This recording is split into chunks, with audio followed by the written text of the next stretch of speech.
What's going on, everybody? Back for another night on the grind. Tonight's the last night of the Mr. Negative Arena. Good luck if you guys are grinding. Let me get those cutoffs up. Good luck to you. Let's get a tweet out nice and quick so we can get started nice and quick. I actually already have the tweet written out for tonight. Wasted no time whatsoever. Because I was thinking about this a while ago, and I almost just sent this as a tweet without the dearest. So I was like, well, I'm about to start streaming. Let me just use that for the stream tweet. The tweet is, Dearest at Marvel Champions. I've always wanted to play Professor X, and after watching Metal Sonic Dude crush the gauntlet with him, I'm more tempted than ever to rank him up. What are the chances I could learn the champion overnight and mimic MSD's run?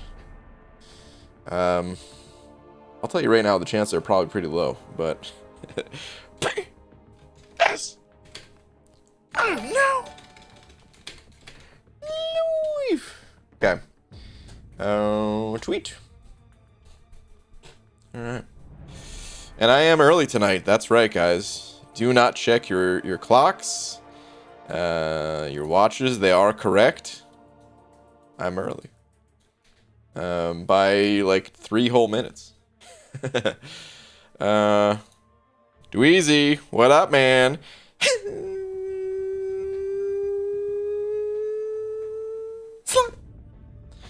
Thank you, dude. Appreciate it, man. Senator of Buck saying, I'm ready for the slap. You took it well. You took it well, man. Dude, thank you. Appreciate it, man. PG early? What is this magic? I know. Just watching your stream from earlier today. Weird. Well, welcome to the real stream. Is there a new account tonight? Got a 4-star Nexus from the compensation plus the free purgatory. Whoa. Yeah, that's a quick start to a new account there. Crazy. Just pulled 6-star Jugs. Love and life. Nice. I remember that time you were a dingus? Pepperidge Farm remembers. Corey. So rude. Oh, so rude. So, real quick about Professor X here. So I've always wanted to rank the champion up. I didn't have him for the longest. And then after getting him, well, I've just been investing mutant resources elsewhere. You know, I got him at rank 3, but I had to rank up Apocalypse. I had to rank up... Well, I didn't really have to, but... I have started ranking some 6-stars, and I want to continue ranking some 6-stars. So yeah, it's gonna take some resources, but I don't even have the tier 5 or the tier 4 basic to rank this dude up, which means I can't even practice with the champ right now if I wanted to. But not to worry, because the tier 4 basic arena just so happens to be on right now. So let's get in there. What free Nexus? It was a 4-star Nexus for compensation, I guess. I don't even remember what it was compensation for, but that's what it was. Just got a 5-star Human Torch. I'm level 45. Very nice. That Human Torch you're going to be using for a long time. So congratulations. Dude, MSD, God mode. I know, dude. MSD is so freaking good. He's insane, man. He really is insane. Crushing the content so early like this, man. He's on another level. Eric Nelson sending over Buck. Croy, I see you too. I'll get to yours in a sec. But Eric Nelson, thank you, dude, saying, BG, I'm currently incapable of getting any more potions. I got 150, so I'm gonna head into the abyss now and finish tomorrow. If it's okay, I'll have you open the stuff during the day stream. What time is it? During the day stream, I'm gonna be focused on the content, man. I could screw around a little bit more during like just arena streams. But yeah, dude, during the day streams, I need to be focused on the challenges, especially if I do decide to go with Professor X, which I have not decided on, but if I do, like, it's gonna be my first day ever playing the champion. So yeah, man. I wouldn't be able to do it during the daytime. I also don't know exactly what time I'll be starting, but I am going to hop in there tomorrow. I know that much. Good luck on your run, though, dude. The question for you, I just got Venom the Duck as a 6-star today. Does he have to be awakened? He does not have to be awakened, no. Croy, sending over 5, though. Thank you, Croy. Saying, would love to see you theory craft on how to item list the Grandmaster Challenge. I explored it today. It was tough, but way more fun than the Abyss. It does seem more fun than the Abyss. It seems like some of the fights are really interestingly designed. I did some theory crafting already. It's hard to do stuff like that on YouTube. But I was just sitting here by myself looking at the fights, trying to theory craft a team that I could use. I really want to use Sorcerer Supreme, and it's just so tough to put Sorcerer Supreme. It's really difficult to fit Sorcerer Supreme on the team. I had a team planned out of Namor, Torch, Sorcerer Supreme, Aegon, and Doom. I think that team would work for nearly all the fights in there. I say think because, for one, I don't know exactly how well it'd work for that Korg. But I'm imagining it would do okay. Not the best option, but an option. And then Weapon X. I'm not sure which one of those champions would actually be able to handle Weapon X. So that's kind of a concern as well. So yeah. I think... Oh, by the way, as far as like itemless goes, oh man, itemless is probably possible, but like that's so much harder than even what MSD did. Because MSD, even though he did it without using revives, you know, there were still boosts, there were still lots of potions that got used. Itemless is like another level, you know. So yeah, I don't even know what type of team would be able to get through that place itemless. But still thinking about what team I want to use in there. Hi chat, best counters for Spider-Ham other than Quake and Professor X. I was thinking Apocalypse would be pretty good, right? Because doesn't he have some anti-evade type stuff? I don't know if he would actually be good or not, but just in my theory crafting, I was thinking he could be alright. Let's use the top champs here.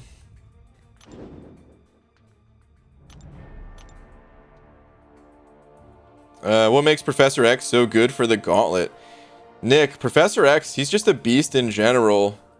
And there's a few things. All right, actually, hold on. After we get out of this fight, I'll talk about like some of. We'll hop into the gauntlet itself, and I'll cover like some of the really problematic fights, and that'll kind of illustrate why Professor X is so good. Wait, am I the topic of a tweet? MSD, you sure are, dude. Huzzah! Sending over 5 of them Australian bucks. And I've been watching some Diablo 2 vids for nostalgia. If you could add a character from D2 into MCOC, who would you choose? Diablo, Mephisto, Tyrael? God, I feel like he would have to be either Tyrael or Deckard Cain. Okay. This is not my team, by the way. This was just the team that I last used while questing in the Cavalier, so I was not planning on going with this team. But okay, so some of the really problematic fights that makes Professor X a great option for this place. Again, Professor X, he's just a beast in general, but this fight in particular I think is really difficult. It's Mixmaster, has Flux Dispersal, so you have to land heavy attacks, which normally in longer fights against Korg, honestly, it's not too bad, because eventually you'll get rid of his rock stacks, and so that's not a big deal. But then you have this Gauss Warp, saying each time the defender is struck, they gain a Gauss charge. increasing their block penetration by 5%. One charge is removed each second while they're afflicted with a shock debuff. But Korg is shock immune. So it's like, okay, so every time you hit this guy, he's just going to have 5% more block penetration. And that adds up really quickly. And you need to get heavy attacks off without blocking or parrying, essentially. So you need champions like Ghost. Ghost will handle this. And by the way, I'm trying to. I didn't say this before. I was trying to plan the run without using Ghost or Quake.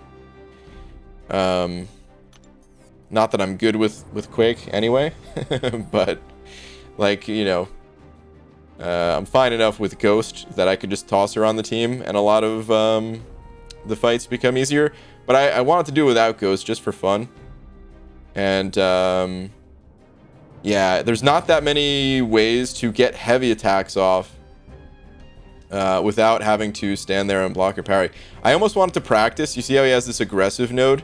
I almost wanted to practice like doing heavy intercepts just with you know, random champions. So one of the solutions that I came up with for this fight was Sorcerer Supreme. So Sorcerer Supreme, she heals back a lot of the block damage that you take. And my plan was to, you know, use like specials and regular attacks and stuff like that. I could apply slow to this guy to get rid of Mixmaster, and then just parry and get heavy attacks off as needed. And I'll heal back the damage that I take even through the block penetration. I thought that would have been cool. But it's actually really tough to get Sorcerer Supreme on the team while still countering all of the other fights that you have to counter while not having again, Quake or Ghost on the team. So it's difficult. There's a bunch of really cool interactions that I think Sorcerer Supreme would be fun for as well. This domino is not the most difficult domino we've ever seen, but Sorcerer Supreme, especially since I have an Awakened Sorcerer Supreme, would actually handle this fight really well. And I thought that would have been fun to show off. Couple of other fun fights that Sorcerer Supreme would have been good for. Anyway, Eric Nelson sending you over $1. Thank you, dude. Saying. Okay, I'll wait. You better be doing the Goku Spirit Bomb to your luck ready. Alright, man. Fluffy Monster also sent $1 saying, Beaver, how are you today? I'm glad. It makes me happy. Now slap me. I'll tell you why when you slap me. My cheeks giggle and I like it. Don't judge, you bean lover. What? Anyways, happy birthday. Get that hand ready, and because my cheeks are waiting now. Fluffy Monster, you know how the slap works. I cannot slap you, especially not on your cheeks. If it's the cheeks that I think you're talking about. But thank you for the $1 anyway, even though it's not my birthday. Thank you, dude. Proxima for that Korg? Oh, does Proxima's ability... Does she prevent block penetration? Like, we could test that versus like an invade node, or maybe someone already knows. I just don't really play Proxima too much. But that's interesting.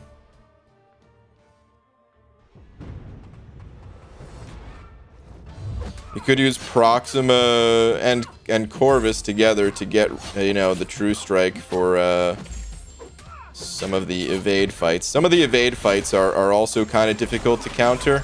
I mean, there's plenty of ways to counter evade. It's just, number one, I have to look at the champions that I have. And number two, you still have to fit, you know, counter. You still have to, that still takes up spots on your team, essentially, so.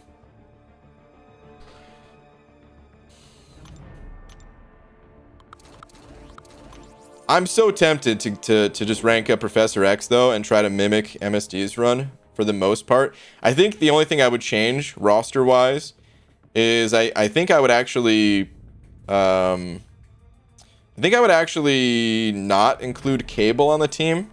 You think that would be such a bad idea? MSD. I mean, Cable, all he did for you was you know, I mean, he gives the charges to Apocalypse, which is nice. I'm not saying it's like a small thing, but it doesn't feel like it's a totally necessary thing. So if I wanted to, I could maybe squeeze in a different option somewhere. Maybe a Torch or a Void or something like that. I don't know. Mr. 87 and an over buck. Thank you, dude. Saying, if it's heavy attacks you look for, look no further, for I, Kingpin, with my beautiful bald cap, will steal the show. Thank you for taking me into consideration, pretty boy. I actually did consider Kingpin.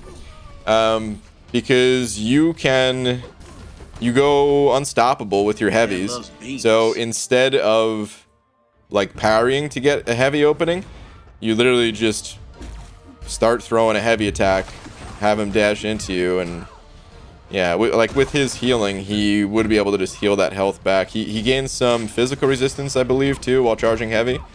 I can't remember, but I think he does. So I actually did consider putting Kingpin on the team. The problem with Kingpin is that he doesn't really provide much benefit elsewhere.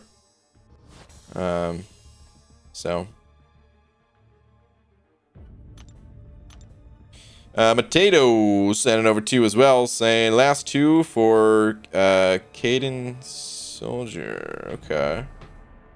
For Caden Soldier. Let's see.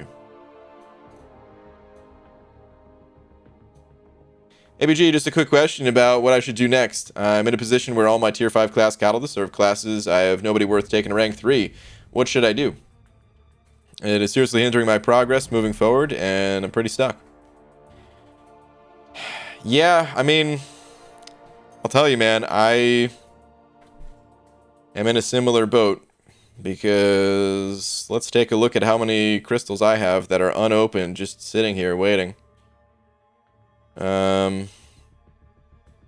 I've got some of these Nexus crystals. I've got some of the 5%ers, some of the 25%ers, 35 of these 10%ers, 108 of these 2%ers, and I still have some that I didn't claim from the variance rewards yet, just kind of sitting there.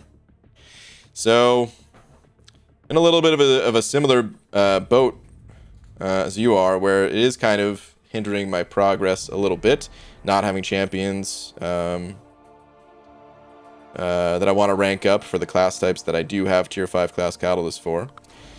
I don't really know exactly what to tell you. There's a few different ways to help manage your resources. One of them is just doing whatever you can to pull champions of those class types that you can that way you can use those. Should have switched these champions, by the way. This was a stupid matchup.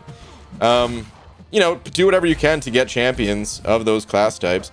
It's not easy, but any way that you can target them, if there are in the future some class Nexus crystals or something like that, or even just class 6-star crystals in general, or sometimes you might just have to rank up a champion that you may not necessarily love, but someone that can benefit you in some way, or you can just keep waiting.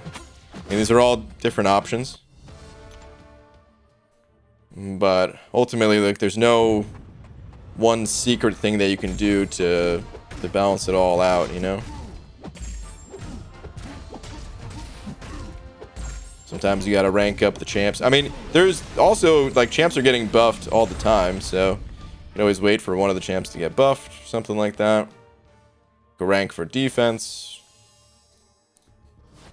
But yeah, man, that's just the way the game is sometimes. Sometimes you don't have the champs to rank. Bose and an over buck. Thank you, dude. Saying, would Falcon work against that Korg, and would he solve the evade problem in the other fights? I don't think so. I think you still have to get heavy attacks off. And you're still going to have the block penetration, right? Would he be able to get around those things? Maybe he can get around those things, I don't know. I don't have a Falcon ranked up either, but I could rank him up. But I don't know. I don't know if he's able to do it. It's a good question. Maybe someone else in here has used Falcon already. I don't know. He ignored my donation. Wait, Pixie Bell. What? What donation? There's no donation. I read the one that you sent over earlier. There was no message. What the heck? Wait, and then I see Scarco saying, did it have your name on it? Shh. Wow, really? So there wasn't. Oh, okay, I see. You just put it. Okay. Yeah, I am going to ignore that because you're just typing out $20 in the chat. Oh my goodness. The only message you have is, OMG, he's reading the nodes. And heya at Ms. Jane. God.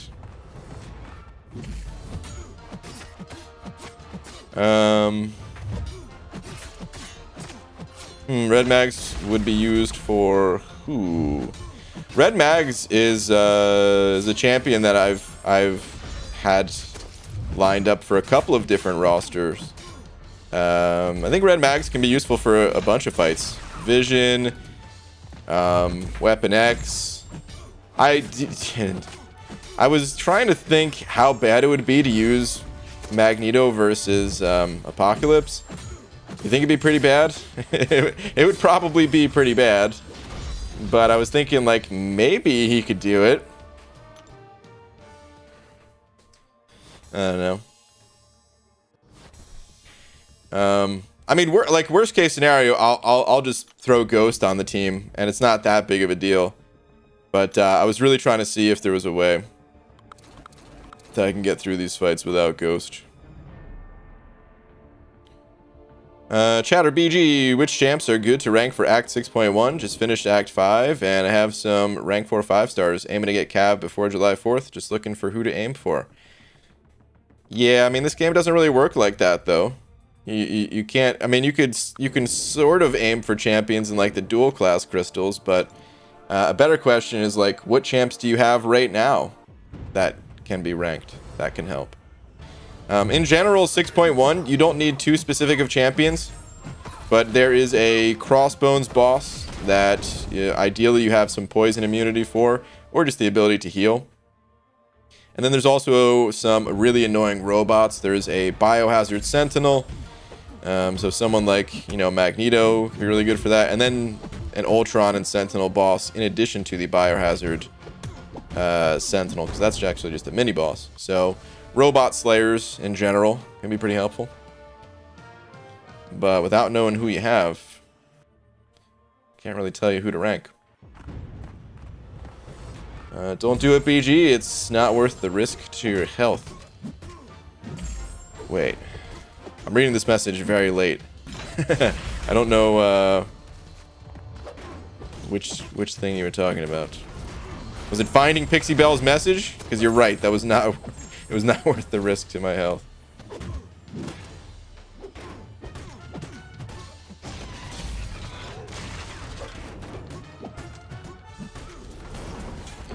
APOC for APOC, that should work, right? I don't know if that would really work. Would it? I don't think it would. I mean, not well, at least. Like, technically, you can use the Unit Man synergy to get through that fight, because it's not like Apocalypse is healing, so, hey, any progress is progress, right? It's not like, if you didn't have a counter to, let's say, Sasquatch or something. It's not like that, so, yeah, eventually you get through, but I have a feeling that, Apocalypse versus Apocalypse wouldn't be great.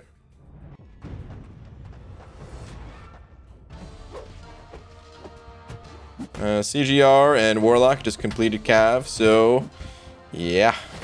Those champs will do it. Those are some good champs.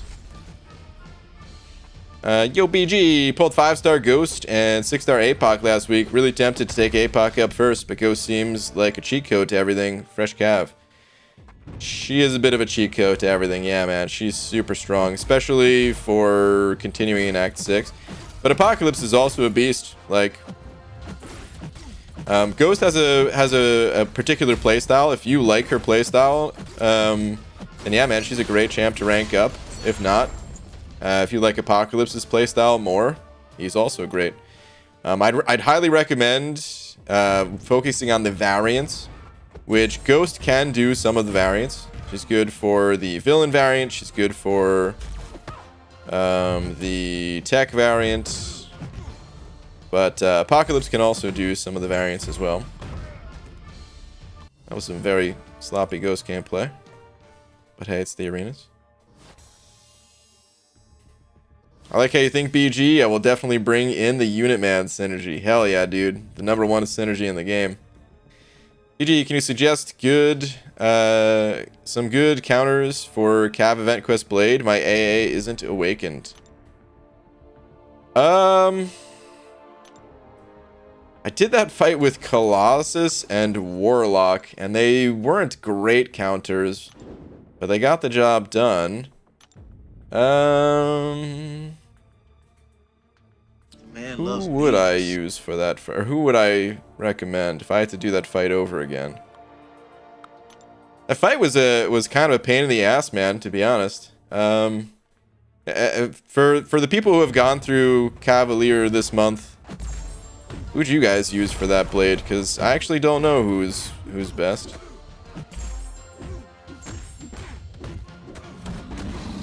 That dude was a massive pain.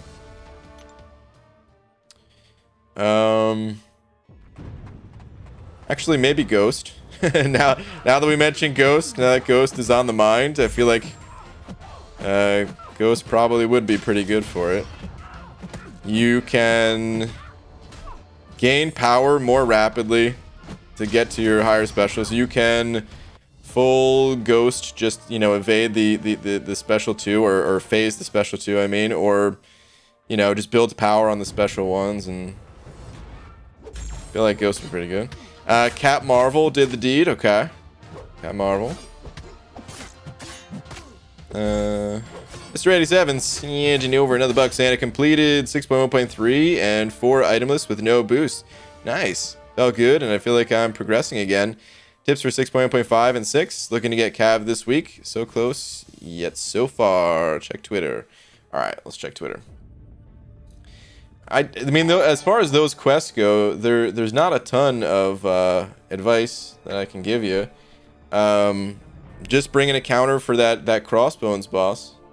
And, by the way, the videos are a little bit harder for me to see than pictures.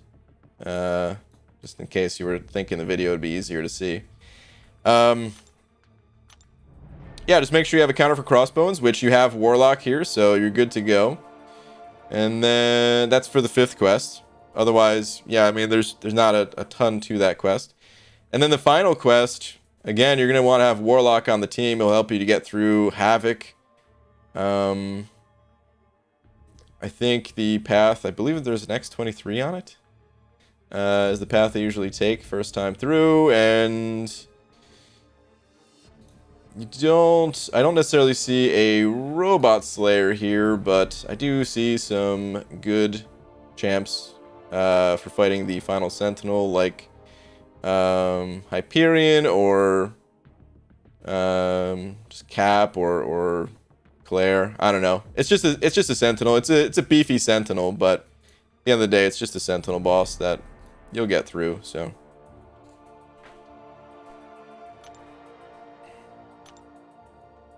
Good luck to you, dude. Who would a great and an overbuck as well. Saying what's up, BG, aka Grind Brant, aka I got bald caps, aka did you eat your beans, aka I'm working on this video, but really I'm sitting on the couch like Al Bundy all day. How the heck you doing? Wow, what a message. Oh, man. I'm doing good. Hopefully you are too. And I don't sit on the couch like Al Bundy. I sit at the computer like Al Bundy. Duh. Sit at the couch. In 2021? I don't think so. Maybe one day when I get a computer hooked up to a TV or something like that. Actually, that'd be kind of fun. I don't know if that would be kind of fun. I know other people have those setups. Do people use those setups? Does anyone in here have like a couch computer setup and that's not a laptop, but like it's actually connected to your TV?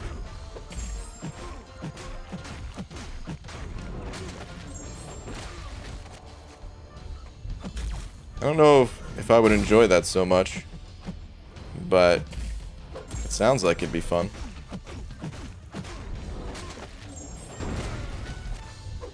I guess I could try my Sig 200 rank 3 Ghost with Odin against that blade. That sentence felt illegal. Yeah, that was. They're coming to arrest you, dude. Be careful. Oh, man. That couch is for sleeping on. Durr, of course. Dearest BG, Jet Woo, is that you? My rival. Can you run through my panty gauntlet? What in the world? Well, alright, maybe.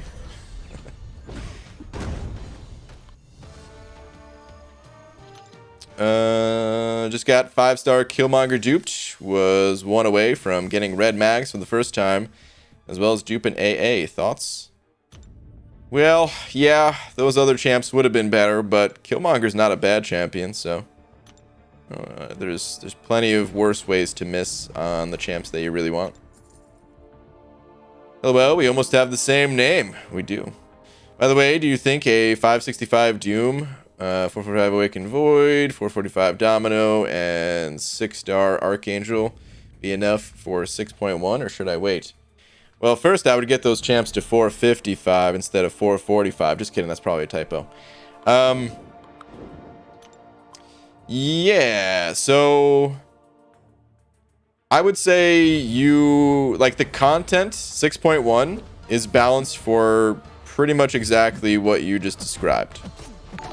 If you need to take a little bit more time, rank up a different champion, or just stockpile some resources, there's no shame in doing any of those things.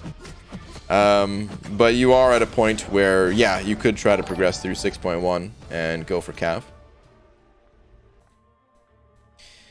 Eric Nelson, bucks, and I'm sick of these damn dropped inputs. If I hold block when they dash at me, I want to parry, not get hit. Yeah, man. I've been lucky that I haven't had too many of those dropped inputs myself. Well, once I switched to iOS at least, but I know sometimes it could be bad. I know Dave struggled with that for a while, where apparently it was his iPad or something like that.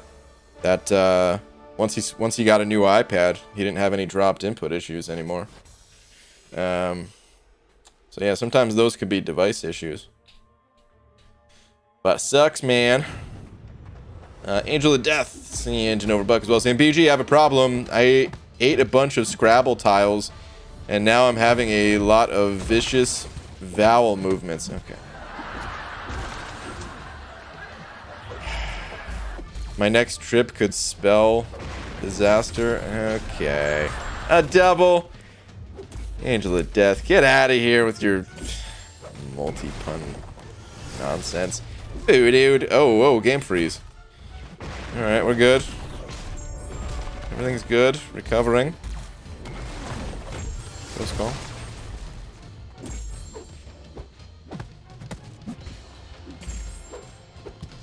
We good. Jay Metz, seeing over a buck as well, saying, I have my Alienware hooked up to my 75-inch TV in my living room that I chill on the couch to use. Never want to go back to a computer chair after this kind of setup. Oh, man. It does sound good, man. You know, I like office chairs. I think they're comfortable. But it's good to change things up, you know? Like one day, man, one day I'm gonna have two setups. One day I'm gonna have like a desk setup with an office chair and stuff like that, and then also a couch setup. Or maybe I could just get a like a lazy boy and put that in front of a desk. And that would be good too. Because that sounds good right about now. If Kabam would just let me use every champion in my roster for every quest instead of just 5, I could beat everything. On an unrelated subject, some quests just have too much to counter with 5 champs. A little bit. I mean, obviously that's part of the game, is like you got to strategize. But every quest is doable with 5 champions. It's just like that's kind of when we rely on like the OP champs, you know? And that's what makes Quake and Ghost so good, is they can each one of those champions can counter like 90+% of the game. I was really surprised at how they just didn't even try to stop Quake and Ghost for this quest. I guess they just gave up. They just said, well, screw it. If people want to use those champs, they're going to use those champs. And that's it, I guess. Ryan Grant sending over 2 of them Canadian bucks saying, thank you for the advice, my friend. Thank you for the 2 loonies. Or is that... I think that's actually a toonie. Thanks for the toonie, man. Appreciate it, dude. Ryan Livens and over one of them Australian bucks. Saying, BG, listen to this amazing 6-star roster. King Groot, which is naturally duped. Iron Patriot, Gwenpool, Cap America World War II, and Omega Red. Jesus, game is testing my nerve to not play this game. Any positives for my roster? Yeah. Oh yeah, dude. Well, first off, I like King Groot. I understand that I'm very much so in the minority on that one. But, like, I like King Groot. I think he's actually good, especially paired along with I-Bomb. So, I wouldn't be mad at that at all myself. Iron Patriot's garbage, but, you know, I mean, he's bound to get buffed at some point. Gwenpool's pretty solid. Doesn't need to be awakened. Not the most amazing champion ever, but can be used in times where you just need a skill champion on the team, maybe for like a, you know, skill cavalier or something like that. Cap America World War II is also pretty garbage, but then Omega Red is a beast. One of the nearly universally loved and well, even if you don't love the champ, universally respected as one of the gods of the game, pretty much. So yeah, man, your roster, your 6-star roster, it's still in its early stages. You're bound to get some garbage. And guess what? You're going to get more garbage as time goes on. But it's not a bad start to it, in my opinion. Alright, bud. You're going to hit me with your special, but you're going to die immediately after from these porker poppers. So let's get this over with. Omega needs to be awakened. Gwenpool's good at bleed, but so many better... Bleed champs than her. King Groot I use for defense and war. That's it. Well, maybe you gotta look at your roster in a different way, man. I used my unawakened Omega Red during my itemless adventures in 6.2. Like, yeah, he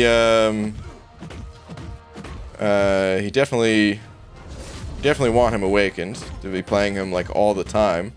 But that doesn't mean you can't play him at all in the meantime while you're waiting to dupe him. And hey, man, you gotta pull him once to get him awakened eventually, so. For the most part, 5 stars are going to be better for you for a while you continue to pull these 6 stars. That's kind of just the way the game is. Eric Nelson's, yeah, over $1 saying, BG, if I can't get a good first run against this thing, I'm going to either change my path, or I'm going to have to bring in a counter for thing. Aegon isn't working. I mean, you're not going to one-shot that fight. I'll tell you right now. That is a setup fight.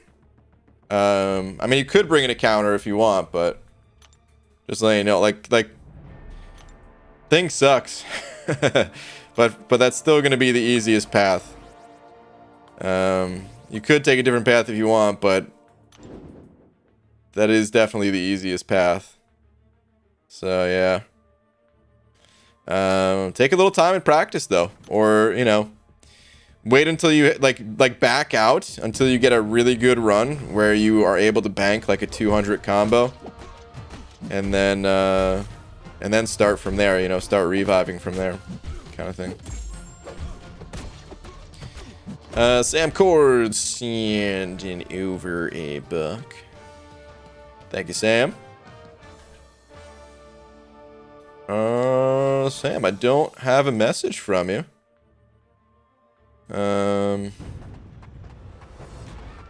Double checking here. Yeah, man, I don't have a message. If you tried to send something, it did not go through. But, thank you again, dude. I'll be on the lookout to see if there is a follow-up message. PG missed the stream earlier because I was working like a dog. Posted 2 Venom of the Duck facts to make up for it. Check it out, dad man. All right, let me check it out. The Venom the Duke facts. Let's see. Bonus Venom the Duck fact day. Venom the Duck is way cooler than BG. Way. Well, yeah, but he's way cooler than everybody, so it's not really fair to say. Venom the Duck has donated 781 of his organs to local hospitals in need of donors. What a hero.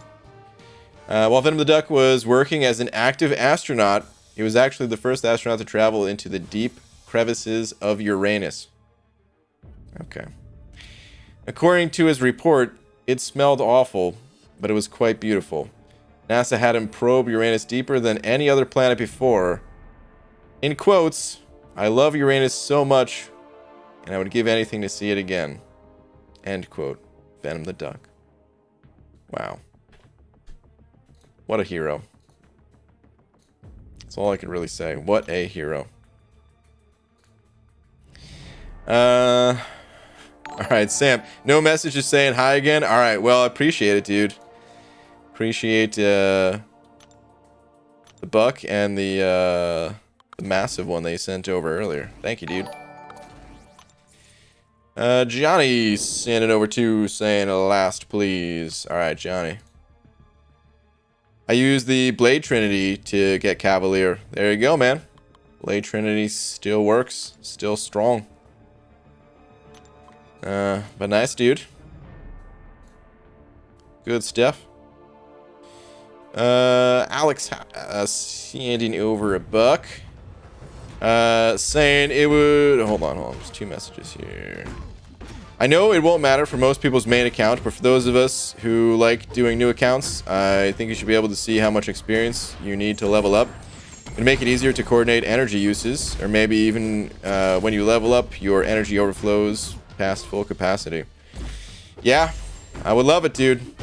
There's only one cool thing about the way the energy refills work today, and it's that it sucks. It's one of those universally crappy feelings that I swear, dude, 10 years from now, whether you're still playing this game or not, 10 years from now, you're going to be able to talk to somebody who also played MCOC. Forget 10 years from now, 20 years from now. You're going to be able to talk to somebody who also played this game, and you're going to be able to say, dude, you remember that time when leveling up and you pop an energy refill and then you move a step and you just leveled up and you wasted that energy refill, and you were trying for like 2 hours to not pop that energy refill, and when you finally caved, that's when you leveled. You know, that's the only good thing about the current system, is that it's so bad that it's like laughably bad, you know. But yeah, they should absolutely change it. They should. It's kind of hard because in the mobile space, it's not that easy to show all the little things in the UI. But if they did have some kind of way to either show you the XP or, like you said, kind of bank an energy refill or something like that, it'd be great. We're getting raided here? the Cam raid? Cam, thanks for the raid, saying hi, I'ma go sleep, love you. Cam, I hope your run went well, man. Wait, was Cam doing it all today, or was he gonna wake up and do some tomorrow? Did he have part 1 in his stream? Let me see.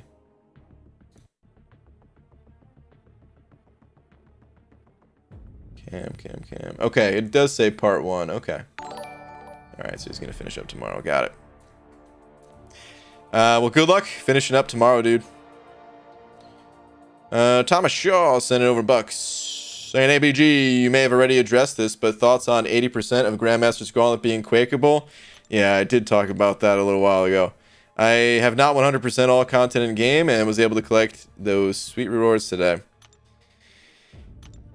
I hate it. What can I say?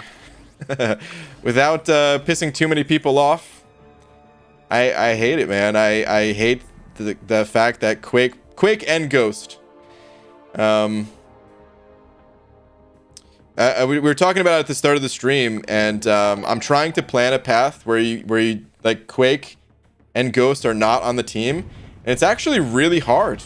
Like, of course, you can always unit man your way through with pretty much any set of champions, but to actually like solo these fights, to have a pretty good chance at soloing the fights or like two-shotting it or something like that, if you don't have one of those 2 champions on your team, it's actually really tough to come up with a 5-person team. If you had like an extra slot, if you had like 6 slots, then it wouldn't be too bad.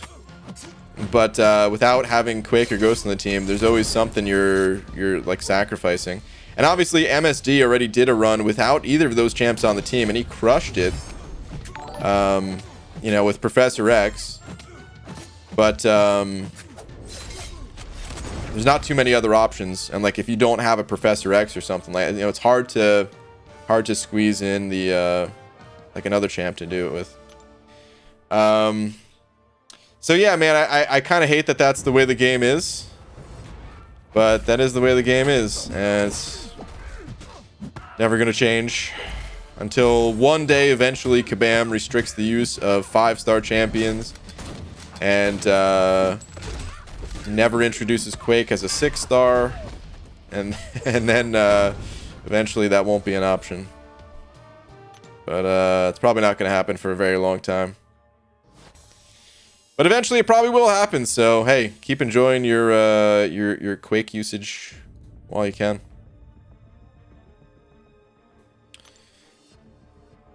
Fear and Loathing sending over to Fear and Loathing NYC. Thank you, dude. Saying, hey BG, pulled the 6-star She-Hulk today. Thoughts about her? I think she's super cool, man. I like She-Hulk a lot. I think she's a great example of a champion that's like easy to play but really difficult to master. She has insane damage levels. If you can keep her Furies going, I mean, her damage it's up there with the best of the best champions. Super strong, but it's really easy for those Furies to drop off. And finding like all the little openings to, you know, to get your heavies in, to keep like, you know, the slow debuffs on the opponent, stuff like that, can actually be really hard to do. But I think she's great, man. And if you're just gonna use her for like certain fights, like she's good for the Adaptoid or Symbiote or whatever it is in 6.4. For like just using her in like sparingly for fights like that, you don't need to be super good with the champ, and she'll still crush those types of fights. But then you could also like master her like MSD has, and use her for really difficult fights like Luke Cage in the Abyss. And yeah, man, I think she's good. I like her. Thank you for the 2, dude. Static sent it over to saying, yo, what's up, BG? Gauntlet time tomorrow? Gauntlet time tomorrow. I don't know what time I'm going in, but I'm definitely doing the gauntlet tomorrow. Yeah, man. Probably gonna start around like 1 Pacific-ish, but that could easily be delayed an hour just because daytime is unpredictable. I almost wasn't able to play at all today due to some unpredictable IRL stuff. It happened. Not to get too into it, but may have to look for a new apartment, which I really don't want to do. Fingers crossed that I don't have to. But yeah, so we'll see. But yeah, tomorrow should be able to start, hopefully, around 1 p.m. PST. Thank you, dude. Esmir is sending over 2 as well, saying tweet. Sure. What am I looking at? BG was contacted by the WWE and want to know if you're able to make a bald cap in the style of the late Bam Bam Bigelow. And if you are, can you gain 179 pounds to model it? I don't know if I need to gain 179 pounds, dude. I'm probably closer than you think. Actually, this is a big boy right here, man. Maybe I would have to gain 179 pounds. But yeah, dude, we could replicate this. We're actually working with D-Brand, which they're not a sponsor here.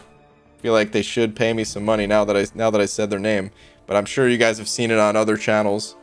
Working with D-Brand to get some skins for the bald caps. You know, we got a partnership pending. Fingers crossed that goes through, but we'll see. Oh man. What's up, Lags, by the way? You can come move in with me. All right, dude, we gotta get a gonna have to get a Canadian what's it called? Citizenship. But then sure.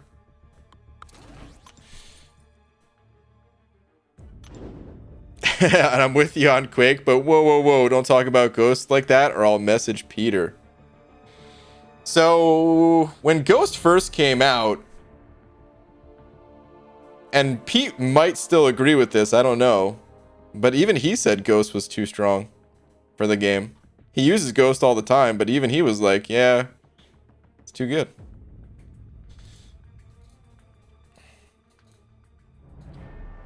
Alright, Eric Nelson sent it over Buck those. Sorry, and I just got the Max Abyss combo and didn't bank it. I want to die right now. Oh man. Welcome to the Abyss, dude. It's gonna be a bumpy ride. That's just the Abyss for you, man. Bummer, dude. But hey, that's progress. It's progress in you're getting more comfortable with the fights and all, so. Xavier Hansen, and over Buck saying, a few months ago, I asked for advice on my first rank 5. Today, I just got my 5th rank 5. Torch wanted to say thanks for all the help. Oh, dude. Congrats, man. That is a great rank 5. And glad that we could be of some help. Cool, man. Thank you very much for the buck. I will say this about Ghost. As time goes on, it's less and less of a problem just because other champions are coming out that are also ridiculous. But because they needed to like step up their game in designing other champions, I think it also kind of made the game overall just a lot easier because they had to like break the game to introduce champions that would take some of the spotlight away from Ghost. So whether she gets replaced or not, I feel like the damage was already done. Like even if she got nerfed, the damage is already done. They had to create ridiculous champs. Wow, BG, Laura is gone for 2 days. She's getting evicted.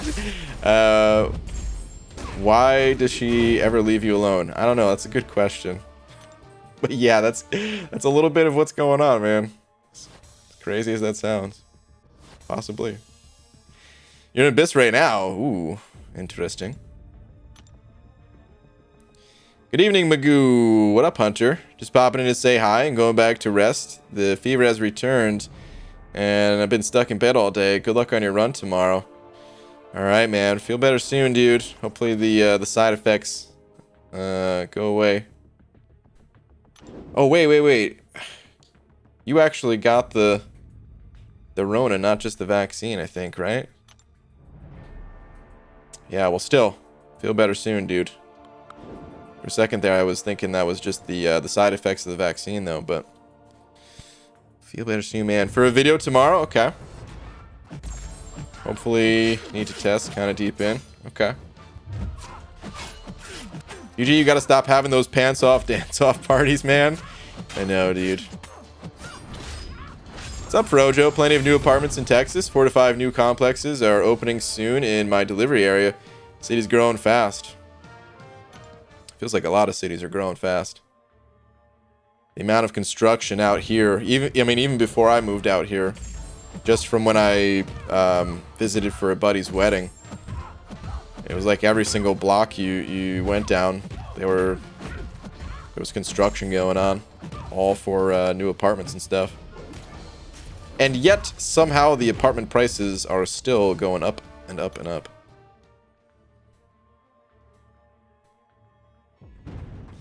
What about mass rank ups for May? The video will be out soon-ish. Probably Friday.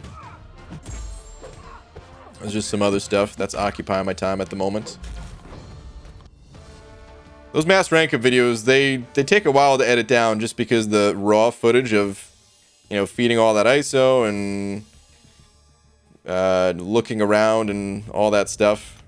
It ends up being like a couple hours at least that I have to edit down as much as possible, so it takes a bit of time to make those. What state you live in? Washington. The Seattle area. UG, thoughts on the Gauntlet rewards? Very, very strong, especially for how quickly people were able to blast through it. Like 2 to 3 hours of work to get rewards that are like Abyss quality, It's crazy. Like, technically those rewards are, I don't want to say they're better than the Abyss. Not when you look at like Abyss 100%, but if you just look at it like an Abyss path or the Gauntlet. Actually, Eric, since you're still at the start of the Abyss, if you like, maybe you want to consider going through the Gauntlet, dude, and saying forget the Abyss. Just go through the Gauntlet. You get a selector. You can get your rank 3 off of that. Just an idea. Because yeah, run for run. Oh my goodness, the amount, like, it takes a lot less time, a lot less effort, a lot fewer resources to do the 100% clear of the Gauntlet compared to just 1 clear of the Abyss. I'd say the Abyss still has the edge when it comes to like the Abyss Nexus, the generic Awakening Gem. How many SIGs are in the Abyss in total again? I think it's more. Is it 100 in total? Is it 20 per path and then 50 for the bundle? Oh, I just got the final milestone. Let's go take a look at it again, because I kind of forget myself.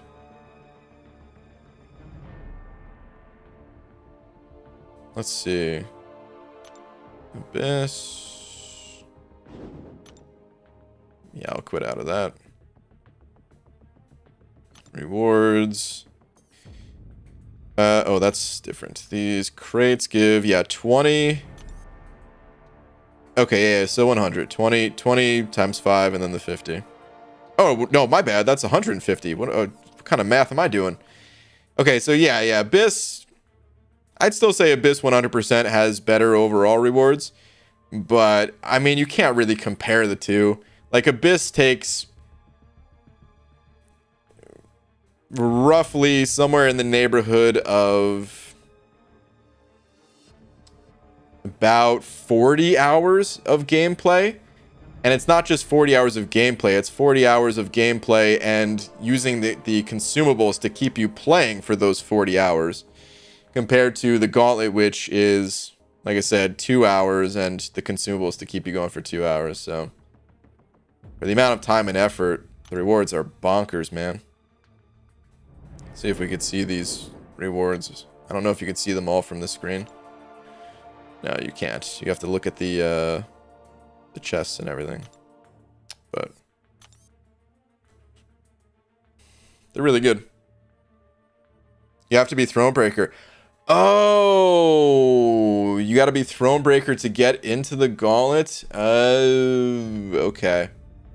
My bad. So that doesn't help you then. Okay. Got it. Did not realize that. No wonder the rewards are so good. The Abyss is still like... It's kind of like the offers. It's kind of like the 4th of July offers. The Abyss is like the Cavalier level offer, and the Gauntlet is the Thronebreaker level. All right, that makes a lot more sense. What is this, dude? Why do they keep including arenas for these the side event quests? I mean, is that what this is? Is this going to be a weekly thing to get these shards? I don't really like this, man. Where they include arena grinding in for the side event quests. Like, come on, man. Why? there's already so much arena action in this game. If you really want to play arena, there's arena for days. There's an unlimited supply for you. We really need more arenas. Anyway. Let's get to grinding. Let's get some 6 stars going. At least I'm fortunate enough to get stuck in bed on new content day, because in all honesty, the boredom feels worse than the actual sickness. Well, that's good, man. It's a good sign that it's not too severe for you, because, yeah, man, in some cases, I've heard it's extremely nasty, and of course, I mean, we don't need to go into the details of what could happen, but sounds like it's not too severe for you, so that's good. Prefer this arena over the Shang-Chi arena? Is it better? Because it seems like we're going to have to do this one potentially 4 times. If you want to get all the rewards, compared to the Shang-Chi one, which was just once. That you could do on a Sunday or something like that. I mean, I guess we could do these on a Sunday too, but... I don't know. Hopefully it's a lot faster. Speaking of arena, I hate my life choices right now. Are you going for a champ? You keep forgetting most players only have the Summoners Arena. These side event arenas allow those who are uncollected or have mostly 3 and 4 stars to play arena. I wouldn't say forgetting. I still don't know if it's a good idea. Like, the thing is, this is Kabam's reasoning, not mine. So it's debatable. I don't know exactly how I feel. But Kabam themselves, the reason why they took out the arenas for players who are not uncollected is because they wanted those players to get out of the arenas and into the story quests and give them a little nudge towards being uncollected. And I will say, even if you are uncollected, currently the 6-star arenas are pretty trash for players who don't have much higher rosters. But that's not going to be a permanent thing. So I don't know. I still don't know if it's a good idea to be bringing these arenas to side event quests. Like, if they do it on occasion, I don't think it's a bad idea. But it seems like it's the frequency of it has been increased quite a bit. So I don't know. I would have to kind of feel it out from a newer player's perspective, from a pre-uncollected, or like I said, if you are uncollected but maybe don't have a developed roster or something like that. I would maybe change my opinion. It's hard to say. But I'm leaning towards I wouldn't change my opinion on it.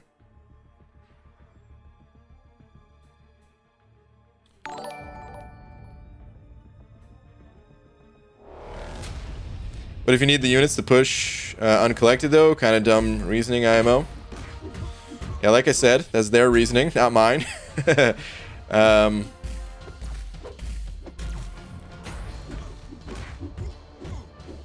I think there is like something to that reasoning, but I also think that the way the game is currently set up, it doesn't totally fit. But I think once Kabam, if they like, depending on what the changes are that they make to the new game, like to the earlier act progression and stuff like that, then maybe it'll make more sense. Because we still haven't seen all of the changes, so I feel like this is one of those kind of transitionary moments of time in the contest where, yeah, maybe it doesn't make sense right now, but maybe it will. Maybe it just never will either.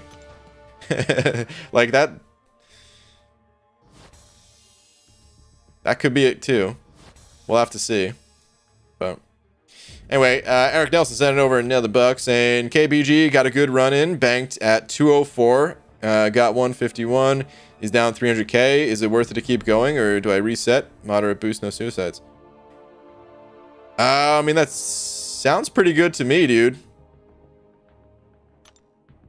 I didn't use Aegon for that fight because I didn't have Aegon when I went through that path, but that sounds pretty good to me.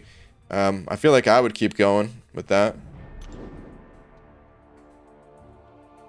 Down 300k though. That's the only thing that's throwing me off a little bit. 300k. He's got what? 2.5 million health? 2.1? What is thing again? I mean, of course, you'll start to do a lot more damage as your combo goes up and everything, but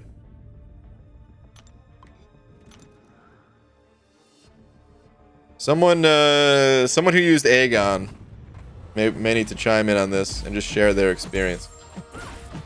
2.64 is what he has? Okay. I would probably just keep going, dude, personally. But yeah, again, someone else maybe chime in.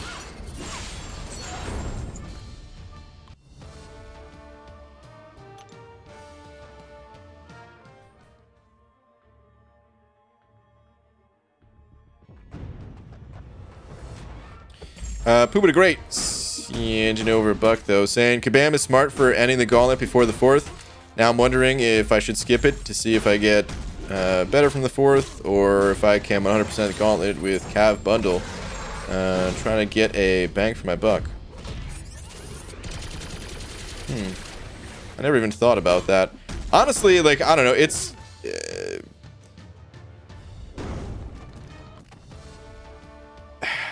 of course, it's going to vary depending on your roster and skill levels and stuff like that. But it seems like the rewards are pretty crazy for what it's going to take to go through there. I mean, you could always wait, though. Like, it is going to come back. It is ending, but it is going to come back later, so...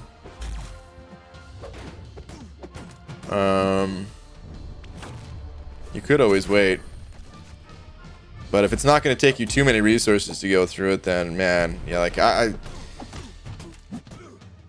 just seems too good. I'm so surprised at the health pools in the gauntlet. Can we talk about that for a minute? Like, they came out with Labyrinth of Legends, like, what, 4 years ago or something?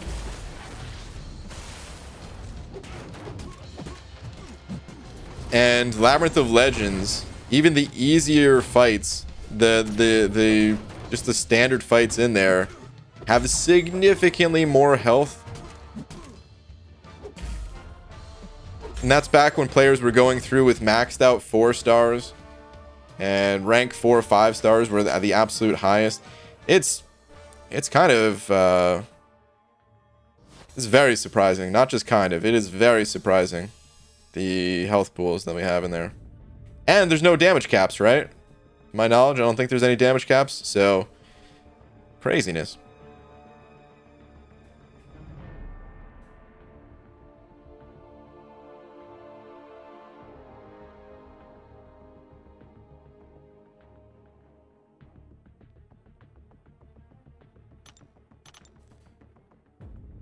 I see there's some debate about the arenas still going on. There's too many messages for me to read it all, but all I'll say is, like, I really do think that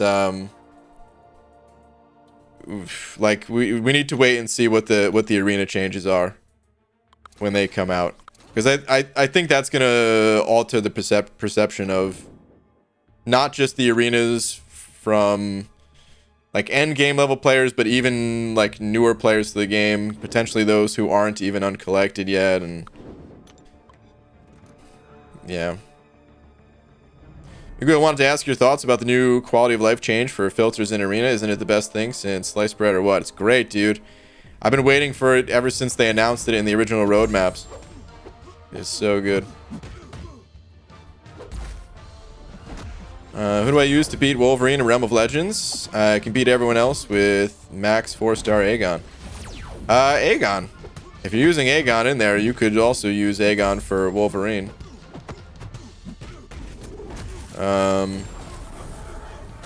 But yeah, man, anyone that can reverse healing, or if you pick up the Despair Mastery, any champion that has lots of debuffs.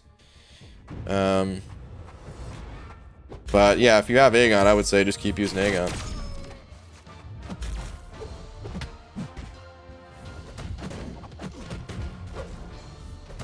Wait, Frojo's saying unawakened? Hold on. Dude, get out of Realm of Legends. I was almost about to tell you to get out of Realm of Legends when using a 4-star Aegon anyway. But, first off, you should never use an unawakened Aegon for anything. Second, Realm of Legends, you don't really need to do Realm of Legends to progress.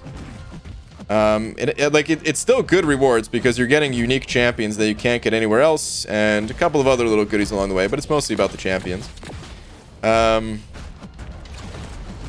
But it's still not as good of a way to progress in this game.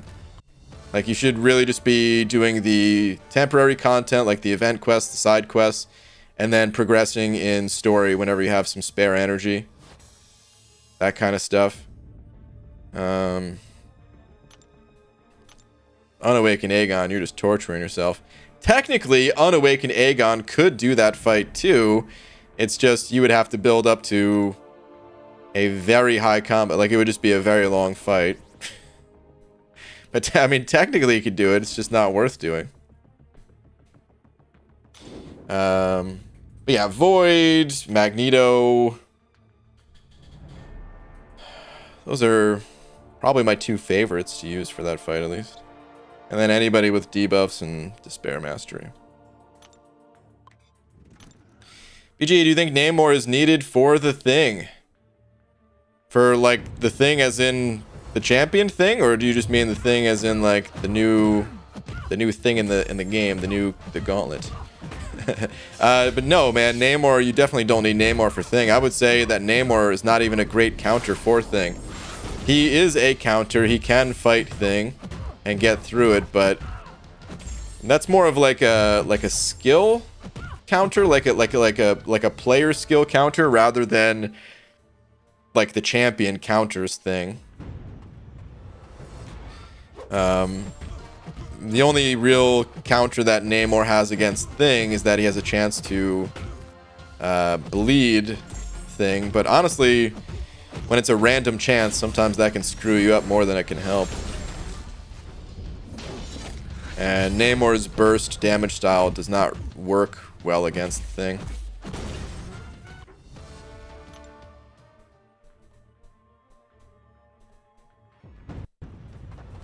The gauntlet. So you're just talking about the gauntlet in general? No, you don't need Namor for the gauntlet. He's good for a bunch of the fights, so he's a great champ to bring in, and I more than likely will have Namor on my team, regardless of the team that I choose. But no, you could do other. You could do all the fights with other champs besides Namor.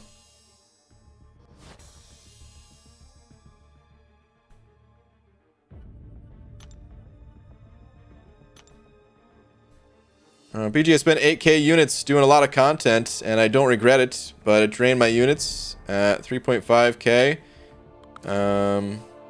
Hold on. 3.5k, gonna spend 200 bucks on July 4th, so I need to grind like 8k units this month. Is that possible? It's possible. You can get about 2k units a week, which would give you just enough, but you'd have to be really on top of it. I don't know your roster. I don't know if you are able to... Son of a... I don't know if you're able to get all the milestones, but if you get all the milestones, you can get 2,000 units a week. Spend 200 bucks. If you're at 3.5k right now, you shouldn't need to get 8k if you're also going to spend 200 bucks.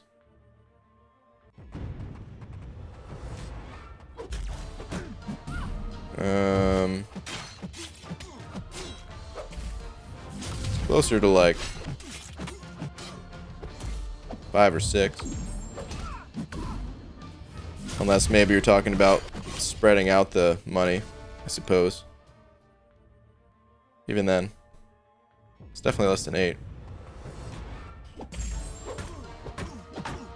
How do you easily beat a stun immune Dragon Man without a Mystic?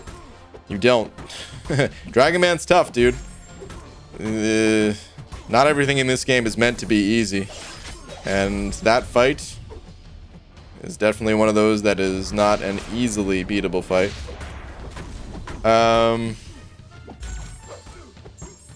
Void can be good. Torch. Professor X.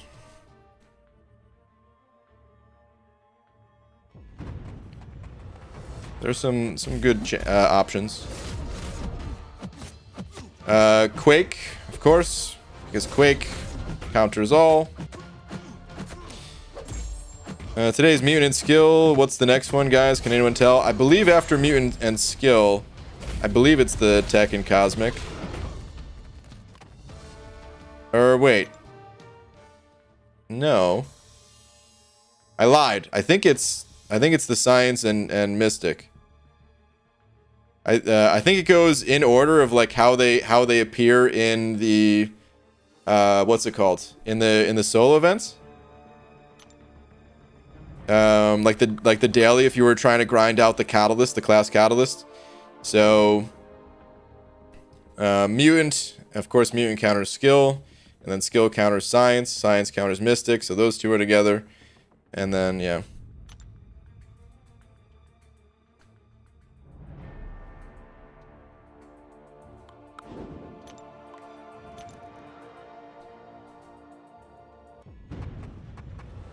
Is Quake a Dragon Man counter? Doesn't he have passive power gain? Yeah, there's a way to turn that off. You just have to start quaking at the right time. I don't play Quake myself, so I can't tell you anything more than that, other than you can find videos of people quaking in Alliance War, and if you just like follow a similar timing, you'll be able to turn off his power gain. So like the start of the fight is gonna be a little bit different, but then from there it's just standard quaking. DG, you going for Gambit Awakening? Nope. I have no interest in ranking up Gambit unless I naturally dupe him. Sig level 1 is not enough. Not for the low amounts of Sig stones that I can get my hands on.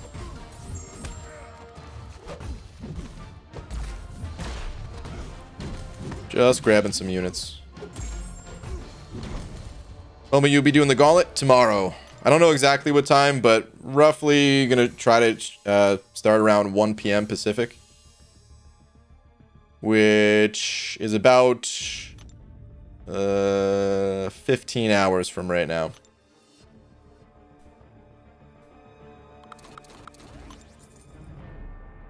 GG, got Cav, and my 4th 6-star was Apocalypse. Whoa, Nick, congratulations. Good stuff, man. That is a champion that might one day get you Thronebreaker, because he's worth all the ranks, man. So, good stuff. Hello, brother. I'm from India. What's up, man? Shout out to the massive MCOC population from India. I never pay attention to like channel analytics, but the few times that I have looked at it, I think the number one most like the largest representation of people that watch this channel. I think number 1 is the United States, which makes sense. And then I think number 2 is India.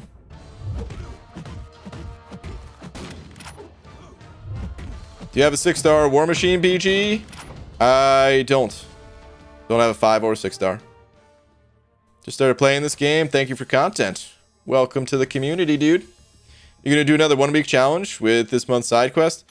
Probably not. Well, I gotta look at it still, so I shouldn't say one way or another yet. But probably not, because the best rewards that you get from this event are randomized. But depending on how good the targeted rewards are, could cut down on that RNG factor, and maybe it'd be worth doing a side event quest. Sam Cord sending over 2, saying I'm depressed. Oh man, I'm sorry to hear that, dude. I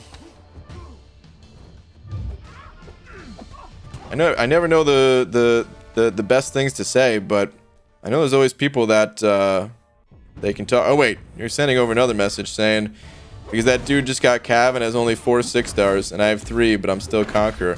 Oh man, dude, I was about to like tell you there's people to talk to and stuff like that. But okay, just joking around a little bit. Got it, man. You got me worried for a second, dude. Got me worried for a sec. You'll get there, man. That's honestly really early for getting Cav these days. Like 4 6-stars. So yeah, man. Do not feel bad that you're not as far along in story content yet. You will get there one day. One step at a time, one quest at a time. But dude, thank you very much for another 5. All these loonies and toonies. Thank you, dude. Lucasella sending over a buck, saying, "Tweeters, my good sir." All right, let me see.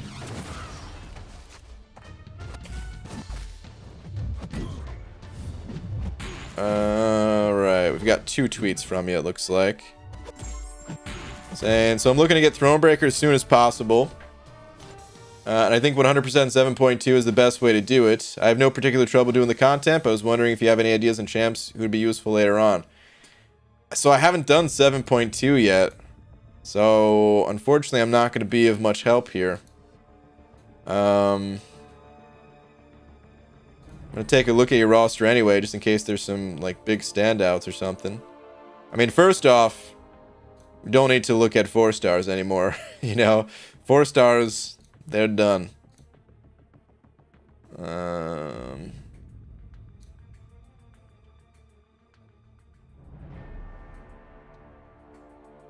I mean, Warlock is always a beast to get ranked up.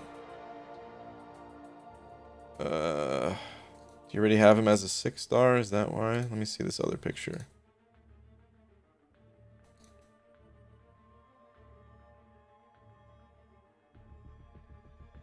Oh. What?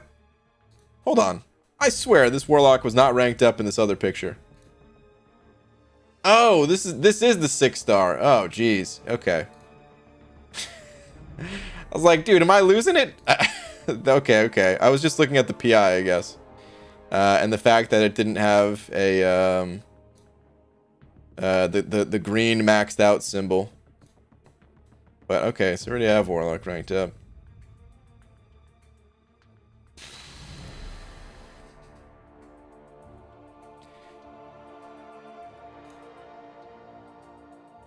I mean, with this new challenge, Namor is pretty good for some of the fights. I don't know if you've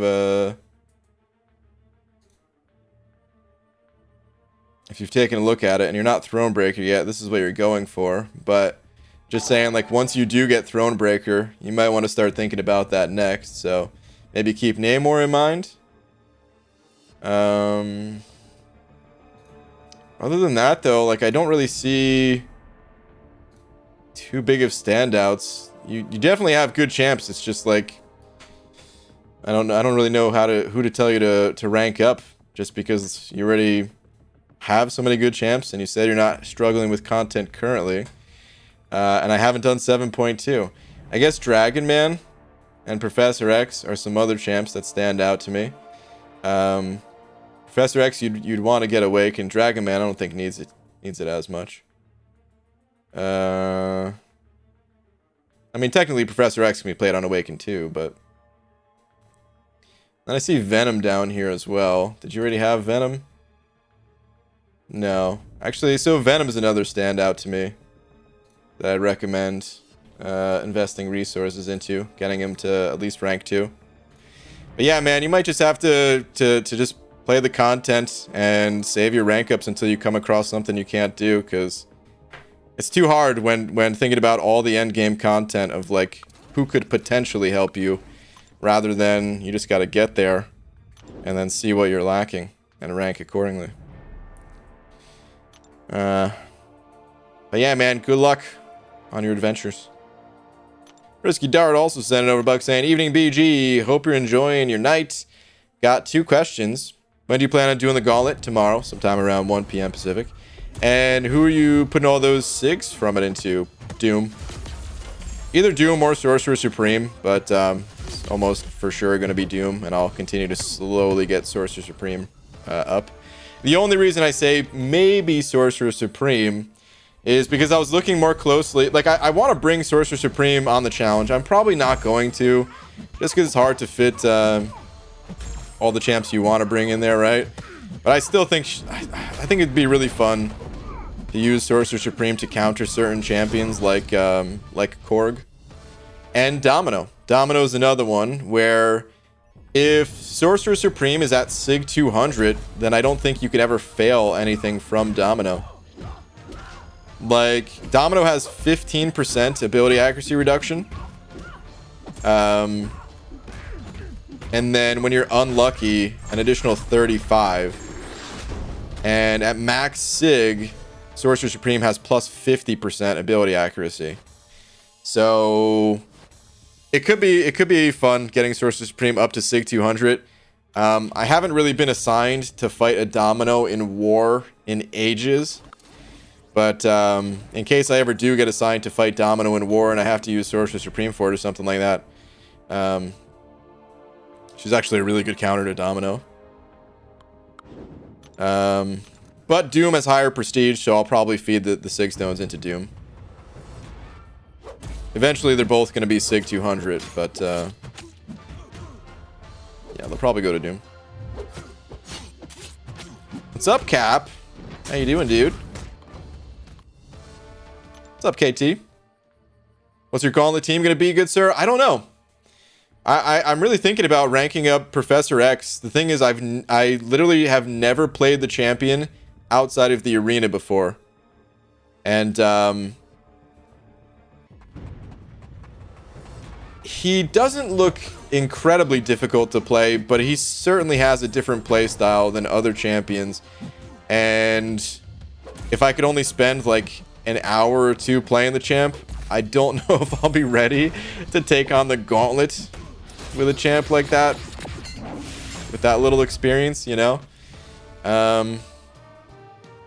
But God, he just looks so good for it. If you guys haven't seen MSD, you know, he already went through without using a single revive, and Professor X was the main driving force behind it. So I think it'd be fun. I think I would for sure use more resources going through with Professor X than if I just went through with the other team I was thinking about going through. It looks pretty similar to Legacy's team, but I'd probably swap like one of the champs or something. I feel like I'm more comfortable with those champs and I would get through with an easier time.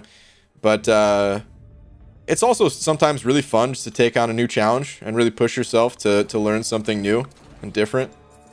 And that's kind of what this would be if I did decide to go with Professor X. The only downside is I also want to rank up other mutants, and with the class selector, I'm going to be picking mutant.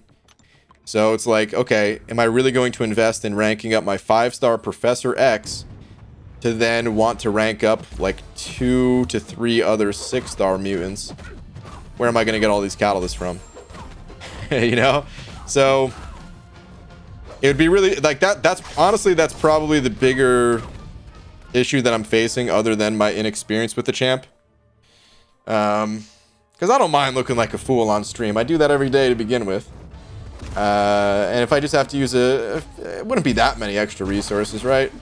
A few extra resources, trading that in for a learning experience, I feel like that could be worth it. But if I also have to give up these catalysts that are going to screw me over later on, combine both those things, and yeah, that's kind of a problem. So Ultron evade, he has multiple evades now, huh? Interesting. Eric Nelson sent over to the Buck saying, got thing down in 5, didn't bank combo twice, but still got 474, not bad. Okay, yeah, that doesn't sound bad at all, dude. Yeah, of course it would have been better if you could bank those combos, but that's still not bad. In 5, and future fights are going to be a lot better for you, and you're going to cap out his combo before you know it anyway, so nice, dude.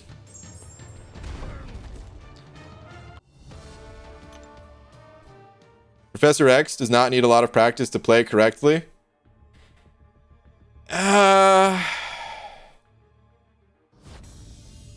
Okay. I talked to MSD a little bit about it. He said Professor X doesn't need a ton of practice to play in like standards, like more standard situations. But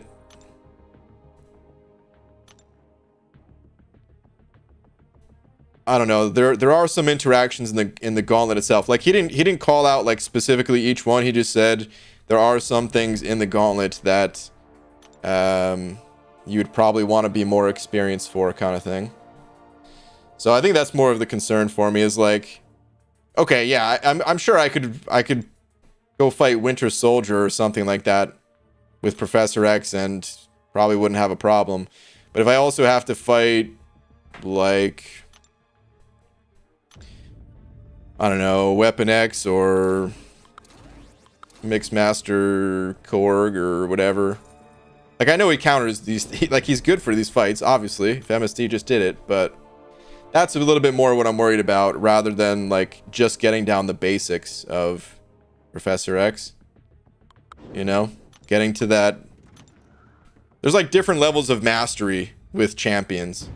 And it doesn't take a lot of effort to learn most champs, in my opinion, on like a baseline level. I mean, let me clarify. Doesn't take a lot of effort for someone who's been playing the game day in, day out for the past 5.5 years like I have. But it still takes a lot of effort to like master a champion, even for someone who has been playing the game day in, day out for 5.5 years. Certain champions, they just take a while to really get comfortable with, and all the little interactions in this game. So yeah, we'll see. Anyway, Cap, good. Just getting ready for the Loki show to drop on Disney Plus next week. Dang, dude, that's coming next week already? Dude, of course Disney has this stuff just lined up, man. It's freaking Disney. I shouldn't be surprised, but still, it's kind of crazy to me. It's like all these shows just ended, and yeah, they just have the next one just lined up, ready to go. They give you a couple weeks off just to stretch out that membership, so that you know, you're just killing time. Like if they literally did it back to back to back to back, they would run out of content faster than if they spaced it out a little bit to try to extend those memberships. Freaking Disney, man. Not even mad at them. They provide good content, so hey. You provide good content, you deserve the money. Read the last part of the message. That was the good part. Oh, did I skip part of it?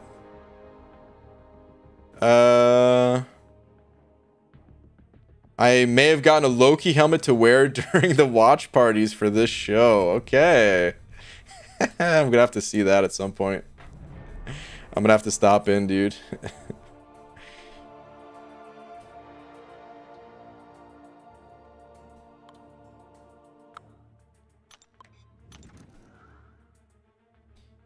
Have I missed something? Asking about the gauntlet to BG?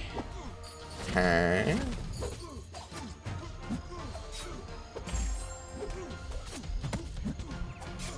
Gods, please don't wish on us a BG Quaking stream. Oh, man.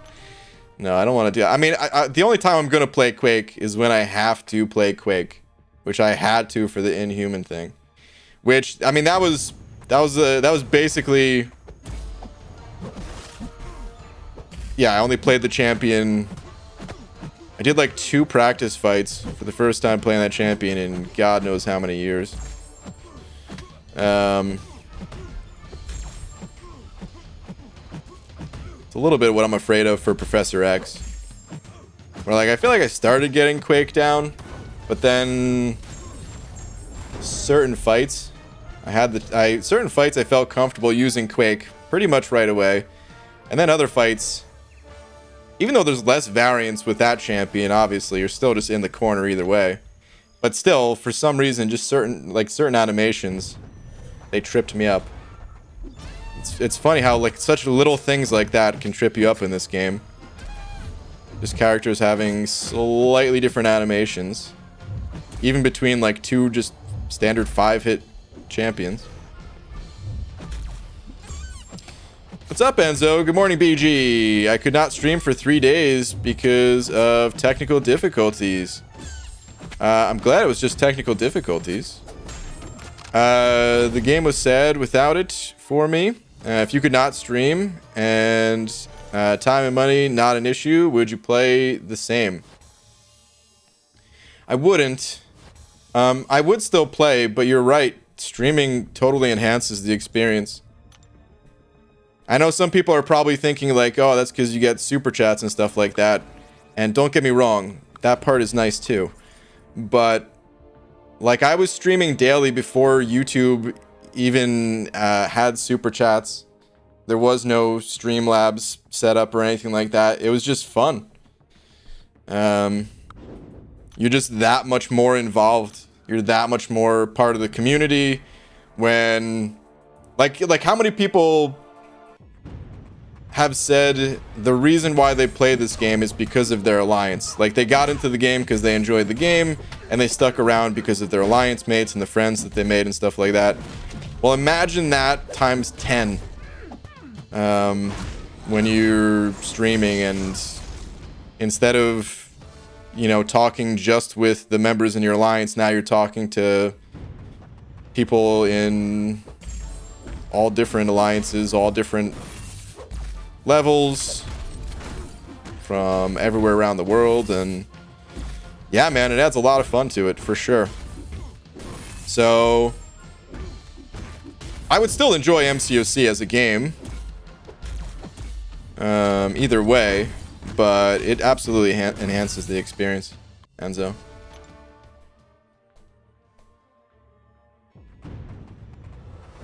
for sure. Hopefully you get your technical difficulties sorted out, because yeah, those are a giant pain. And dude, I know you got your COVID vaccine. I just thought you were not feeling well and just wanted to rest or something like that. So that's why I was saying like it was. I'm happy that it was just technical difficulties and it wasn't something worse.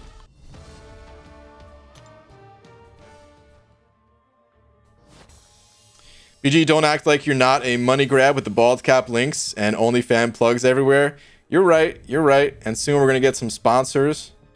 Gonna reach out to. Well, I already told you guys. We already the teaming up my bald cap company with D brands so that we can get the bald cap skins going. And then we'll get some other sponsorships.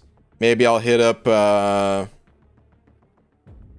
I don't know, what's another good sponsorship?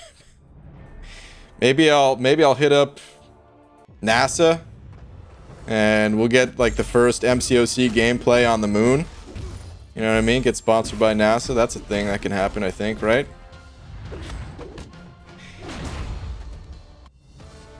I remember the days, the BG streams, when you didn't know if the stream ended or not because the screen didn't change at the end. The origin of the thumbs up. Yeah, dude.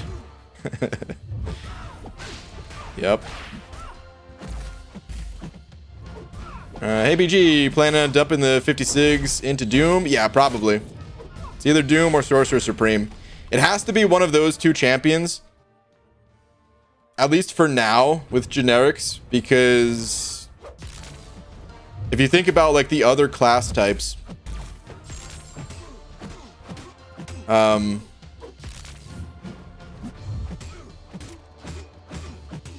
like I need to sig up 2 Mystic champions, so we're talking 400 sigs in total. And although I'm like halfway there, I think I have both champs at around 100 sigs or something like that. Still, at least I have some class sigs for other class types. So, you know, I might only need like 150 sigs for the other classes and then still like 200 for Mystic. So after this dumping of generics, I might be able to spread them out a little bit more. But for now, it's got to go to one of my Mystic champs. Actually, I'm curious, what are my champion sig levels? I kind of forget. Doom is 96, and I think Sorcerer Supreme is 101. Yeah, 101. Okay. So yeah, these next 50 are... I mean, I can still do whatever I want with them. They don't have to go to these champs. But it makes the most sense, I would say.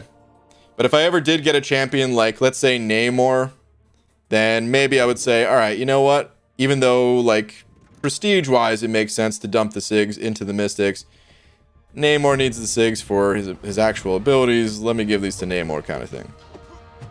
It wouldn't be the end of the world to do something like that. But the current game plan is pretty much to keep giving generics... a mixture of generics and the Mystic SIGs I get until like Doom is SIG 200, and then I'll start spreading it out.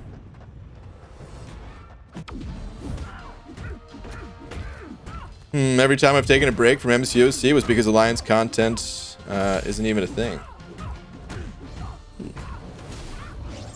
Raid Shadow Legends, of course. Yeah, dude. Man, they reach out to me, I swear. It's once a week. Somebody, like, it's not even the maker of the game. It's like a separate advertising company. Hey, we're starting a campaign. Do you wanna hop on board? Not really. Mateo sent it over too, saying, BG, I don't know if it's a bug or not, but in the Epic Side event, one of the paths has 18,000 Tier 1 Alpha shards. What? That's 6+ Tier 1 Alpha. Whoa. That does feel like a bug. That feels like that should be Tier 2 Alpha, but, dude. I would love to get 6+ Tier 1 Alphas. Dude, oh, man. Now that I'm getting closer and closer to having all my 5 stars at rank 3, and now that it's becoming more important to have 5 stars ranked up, that way I can, you know, grind more easily for, like, you know, the 6-star champions in the arena. Dude, I'm so hungry for Tier 1 Alphas. I cannot wait to get all these champions to rank 3 or higher. Whoever designed Purgatory's animations deserves an award. They're pretty sick, man. The animations just in general in this game, they're so good. You have a few questionable choices in animations, but like for the most part, I'd say 95% plus of the animations look great. Sometimes I hate how good they look. Like, honestly, Doc Ock, his animations are sick. But they're, like, too good. You know? Like, they take up too much space. And, it's, like, hard to fight against sometimes just because of the animations. I fight him in AQ all the time, so at this point, I'm totally used to it. But, like, early on, when the champion first came out, it was like, dude, oh, God.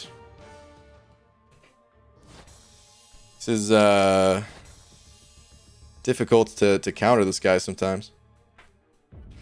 Whoa, Enzo. Dude. Sending over $100, dude. 100 CHFs, which is it's actually more than $100. Enzo, thank you, man. Saying, hey, I'm starting a campaign. Brian Grant is the best. Thank you for the positive thoughts about my health. Dude, Enzo. I'm going to lose that campaign because you're the freaking best, dude. Enzo's the best, guys. He really is. One of the kindest souls in not only the community, but just in the world. I love Enzo, guys. But thank you, man. That is way too kind of you. Way too generous. As always, dude. Thank you so much.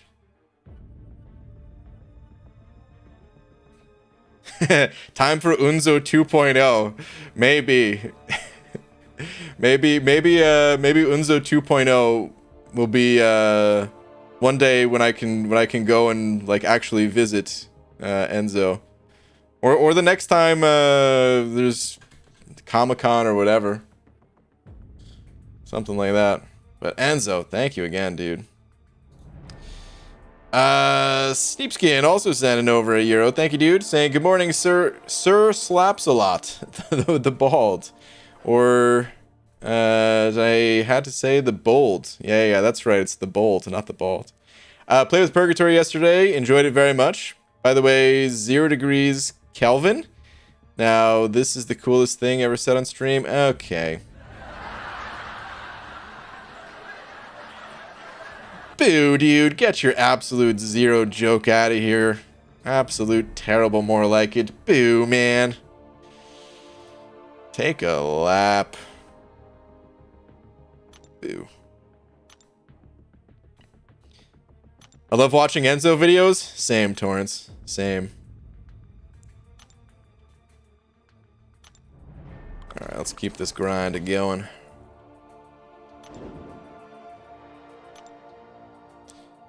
Keep telling people Crossbone's better than Falcon, but no one believes me. It's just preference. I think most people know what Crossbones is capable of. Or maybe I shouldn't say most people, but I think, you know, a lot of veterans of the game who are put in the position where they could choose between Crossbones and Falcon. They just prefer Falcon.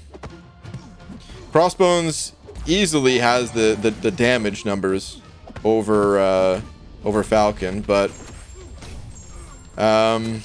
you only need so much damage in this game, and Falcon is just very reliable. So Static and 05 saying, I'm with you, BG. I'm gonna use my keys to get more materials for rank ups and not crystal shards. Whoa. I didn't say I wasn't going for the shards. I'm just saying I'm pumped at the idea to get tier 1 alphas. But I could use some shards too, man. I just haven't looked at all the event quest stuff yet. The side event stuff. I mean, I think there's two sides to it though, right? Like you can target what to pick up, or you can just go random. And I think the random stuff, does it have a slightly higher chance to reward like better rewards or something like that? It's just you don't get to pick. Kind of the same way that like generic sig stones are like more expensive than other sig stones because you take away like the choice element or whatever. Normally for these events I just go random and I just leave it up to the battle realm gods, the crystal gods. But we'll see. Every event's a little bit different, and yeah, maybe I will target the tier 1 alpha stuff. We'll see. But Static, thank you for the 5, dude. You're in a little bit of a different position than I'm in, of course, though, where you've recently pulled a lot of champions. So rank up materials probably are more worth it for you. Whereas for me, as much as I still want the rank up materials, there's still so many champions that I need to pull, And if I could just pull the right 1 or 2 champions, like, that'll change the game for me. So random every time. Put me on the tier 1 alpha path like 3 times. You get 4 path picks for the whole month. Wait, is that how it works? Where you get some of both? Some picks and some random? Or what? I don't know. Guys, does anyone know when BG's monthly rank of video? It should be around Friday.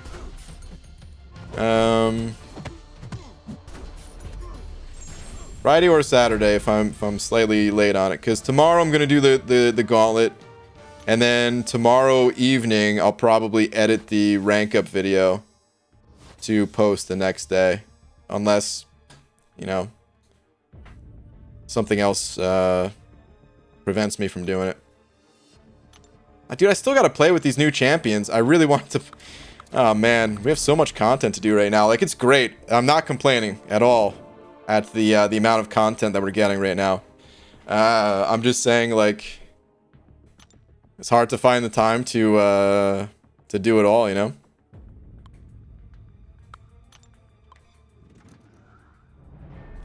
You have 1 key to pick 1 path, and then it's a risk after that. Okay. Just died to a blade boss in the Cav event quest. What is this, 2017 or something? These nodes are dumb. that fight's tough, man. He was the toughest boss fight for me, by far, in the Cav monthly. Was that blade fight?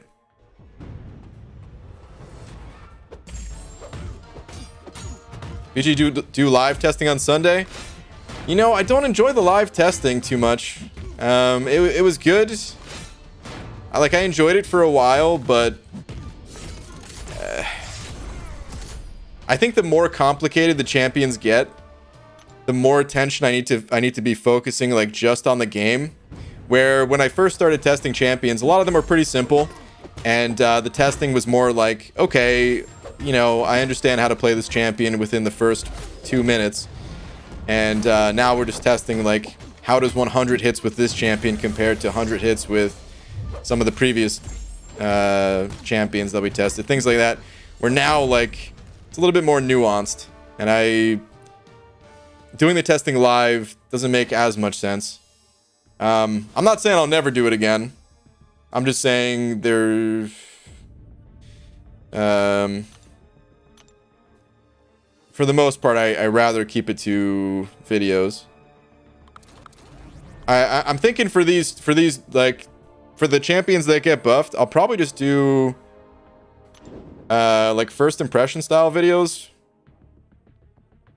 where they're not really meant to be guides, but just kind of getting a general understanding, something that I can honestly, like, more so for myself than for you guys. Like, I'll make a video just to kind of bring people along for the ride, just in case they're curious how I feel about a champ. But honestly, I'm just curious for myself, even. Just like, how good are these champions? All right, Mojo. You have to throw your L1. You happy?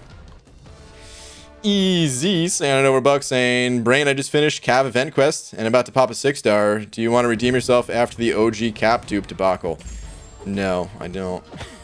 Because what if it's something bad, dude? All right, fine. You know what? Let's go. Are you ready?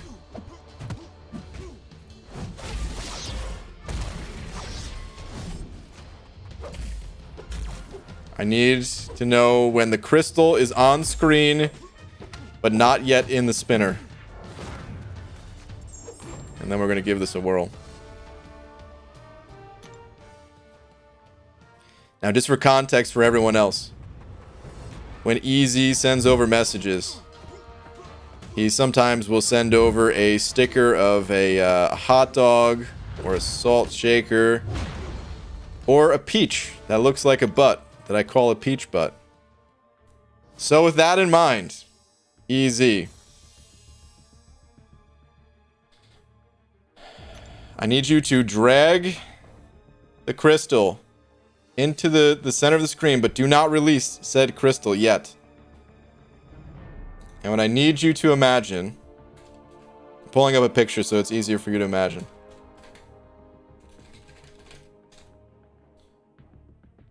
Hold on.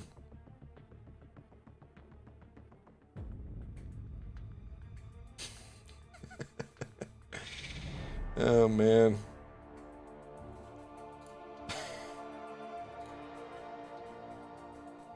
Here's what I need you to imagine. I need you to imagine Ned Flanders' peach butt. It's like he's wearing nothing at all. Nothing at all. Nothing at all. And as you picture Ned, like, you have to close your eyes for this. You can't be looking at this picture right now, right? That was just for a quick reference.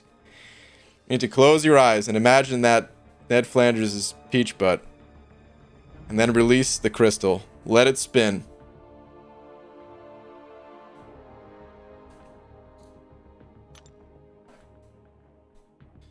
Now, as this crystal is spinning, do not take your mind off of Ned Flanders' butt. However, count to 5. I'm going to count with you. Actually, we're going to do a countdown. 5, 4, 3, 2, 1. Tap it. And we'll all be waiting for the results of what is likely going to be the greatest crystal opening of all time.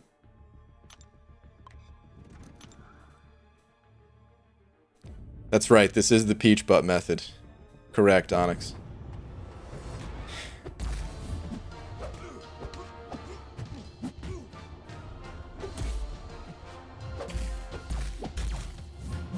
Well, I'm gone for 10 minutes, and Enzo drops a Fat Pig D score. Yeah, oh yeah. He sure did. Shout out to Enzo. Actually, a very good pull. Okay. Are you gonna send it over Twitter or something? We need to know. First dupe on my Cyclops. Oh, come on, man. Dude, I thought the method legit worked. Oh, Colossus, not Cyclops. Okay, alright, alright. Dude. Okay. Alright, that actually is a really good pull. Okay. Good. Good, man. That's a really good pull. Man loves beans. Dude, I legit thought you just get duped your Cyclops, and I was about to say I'm never ever going to participate in one of your crystal openings ever again. But, do you know why this worked, guys?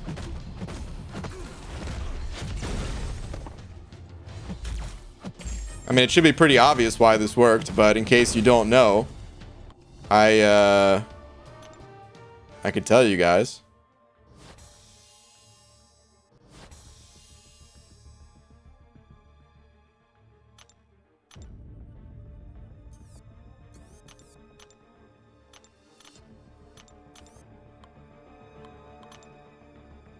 If you look at Colossus, it's like he's wearing nothing at all.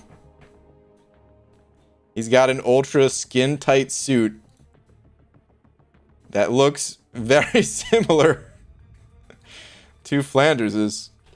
Look at that, man. They might as well be the same. Might as well be exactly the same. There it is. Colin McLean sending over 3. Colin, thank you, dude. Saying tweet, tweet. Sure. Let's see what we got. So, I'm ready to do the Abyss, and now the Gauntlet is out. I know you haven't done the Gauntlet yet, but do you think it will cost me less units to do the Gauntlet with this team than it will be to do the Abyss with all 4 horsemen? Namor will be rank 5, 6, 200. Yeah. You're already a Thronebreaker, right? Had to sneeze for a second. Yeah, this Fury looks to be rank 3. So does Torch.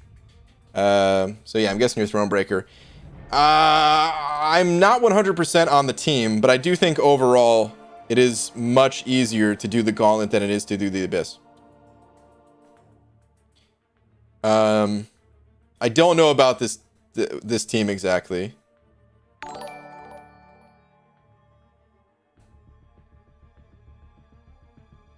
Like, I haven't really seen people use Fury, or heard of people using Fury, because, like, my alliance mates, they're all sharing the teams they use and stuff like that, too. I haven't really seen people bring Fury along. I just realized, oh, I'm so sorry, guys. The messages, they weren't popping up on screen because I temporarily disabled them earlier. My bad, guys. Sorry about that. But in general, I would say it's the Gauntlet, it's easier. I'm going to do a run tomorrow. You can kind of see what I do. And then there are some other people that streamed it and everything. So maybe just get an idea from them of the fights. But yeah, like, I don't know if you're going to run into issues with this team or not. It's the only thing I don't know. So I can't tell you that. But in general, the Gauntlet compared to the Abyss, yeah, a lot cheaper, a lot easier. It's still not easy content, but hey, when you're comparing against the Abyss, and the rewards for it are better than Initial Path, so I'd say go for the Gauntlet. Or go for the Gauntlet as soon as you're able to with your, you know, once your roster's in a good spot for it or whatever. Mr. 87 sending over 5 as well, saying, happy early B-Day to me. Oh, dude. Happy B-Day to you. Remember how I still needed to do 6.1.5 and 6? Done. Dude, you knocked out both? Nice, man. Thanks for the help. Check Twitter's for rewards. Popped 3 calves in celebration. Okay. Let's see what we got here, man. 5-star basic and 6-star basic. Time to hit the variants. Let's see. Ooh, from the calves. Nice. Okay. Ronan, I think in the future he'll be good. Needs to be awakened, but honestly, not the worst pull. And then Hood. Hood, I'm surprised they haven't re-released his buff, but of course we already know he's getting a boost, and he's already good for synergy purposes and stuff, so not too shabby, dude. Congratulations.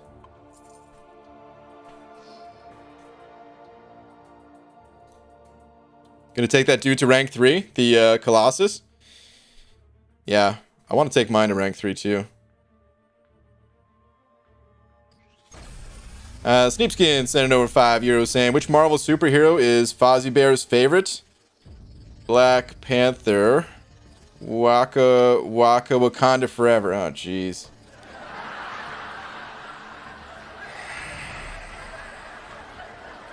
I was gonna say, like, I don't get the joke, but yeah, now I get it.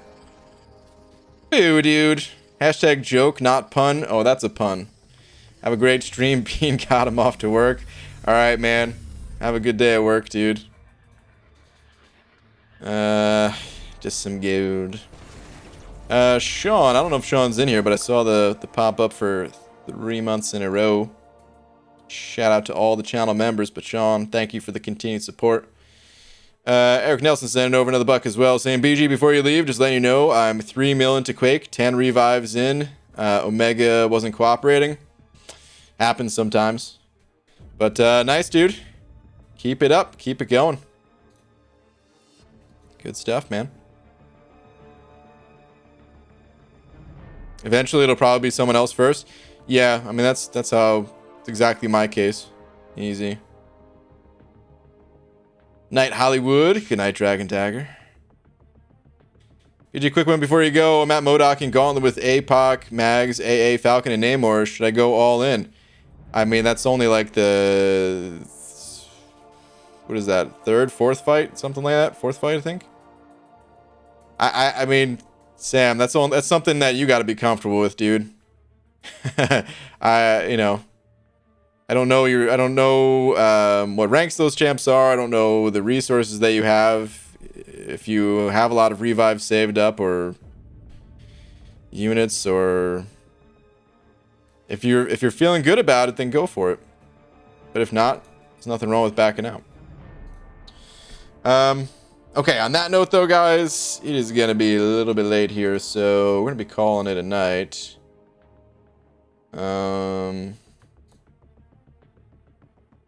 Gonna raid Mr. Rob Von Shu, who is at Mojo right now in the challenge. So, give a little love to Mr. Von Shu. Ooh, free crystal. Hit him with that raid. He's in that's the home stretch of the gauntlet. So yeah. And real quick, before I go, shout out to Enzo once again for being one of the coolest dudes on the planet. So shout out to Enzo. Thank you to everyone else for all the support as usual too, guys. And once again, I'll be back around 1-ish tomorrow, which is about 14 hours from now. I did the math right on that? Yeah, about 14 hours from now, depending on where you are in the world. To do Gauntlet myself. But, alright, on that note, later, everybody.